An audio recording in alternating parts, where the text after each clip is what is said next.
Bonjour Alexis Corbière. Bonjour. Porte-parole du parti de gauche, on l'a entendu, ça tangue à tous les étages depuis que, voilà, on sait désormais que la Grande-Bretagne va sortir de l'Union européenne.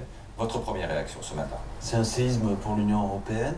Indiscutablement, c'est une gifle politique qui est mise à cette Union européenne-là. C'est pas l'idée d'Europe, c'est cette construction politique-là qui est rejetée par le peuple.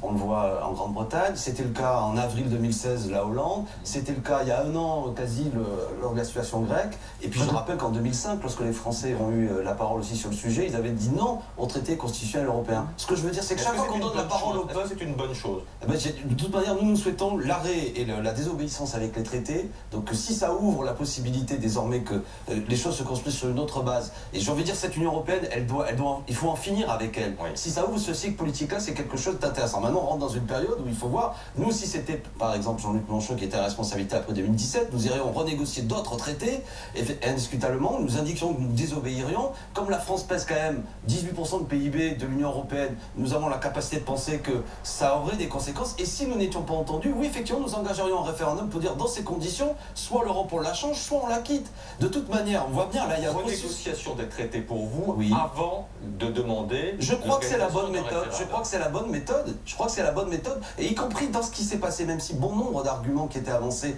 notamment par ceux qui étaient pour le Brexit, nous y recommencerons pas dedans, mais la méthode est la bonne, de consulter les peuples. Le problème de cette construction politique et économique à l'Union européenne, c'est qu'elle s'est faite dans le dos des peuples. On le voit bien. Et aujourd'hui, ça saute à la figure de ceux qui nous disaient, en quelque sorte, que ce qu'ils construisaient est merveilleux. Il y a un désamour, mais pour des raisons politiques. Je rappelle quand même que la Grande-Bretagne est dans une situation économique assez difficile. La pauvreté est là. Et puis, là encore, regardons l'Europe telle qu'elle s'est bâtie aujourd'hui. Est-ce que vous pensez que François Hollande et Angela Merkel sont en mesure de reconstruire, de relancer cette Europe qui a été rejetée par les Britanniques? Ben non, c'est eux les responsables de l'Europe actuelle. On ne demande pas aux pyromanes d'éteindre l'incendie. Je l'ai dit, il faut déjà changer. Vous avez cité le nom de François Hollande, je propose qu'à partir de 2017, ce soit Jean-Luc Mélenchon qui soit à la place. Mais c'est important, parce que M. Hollande, qu'est-ce que vous voulez? Il a dit notamment qu'il renégocierait le traité Sarkozy-Merkel. Il est élu là-dessus en 2012, il fait l'inverse. Donc au bout d'un moment, tout ça a des conséquences politiques. Donc je répète que la question... Et puis il faut également refuser de s'aligner sur Mme Merkel. Trop souvent, c'est l'Allemagne,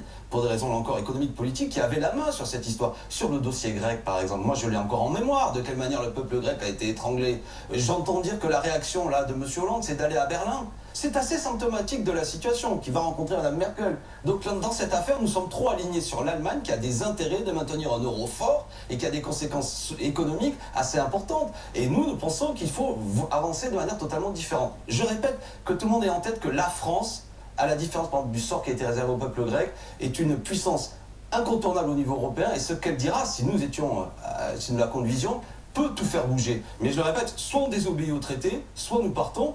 De toute manière, le vote d'aujourd'hui est une crise sans précédent qui ouvre selon moi une étape nouvelle. C'est la fin de l'Union européenne telle qu'on l'a connue jusque-là, du moins je le souhaite. Et attention, j'écoutais ce que disait M. Vigand, à juste raison, il faut que ce soit franc. Moi je me méfie de toutes les manœuvres pour peut-être contourner ce vote. Le peuple s'est exprimé, et partout là où il s'est exprimé dans notre pays, il dit toujours la même chose, nous ne voulons plus de cette Europe.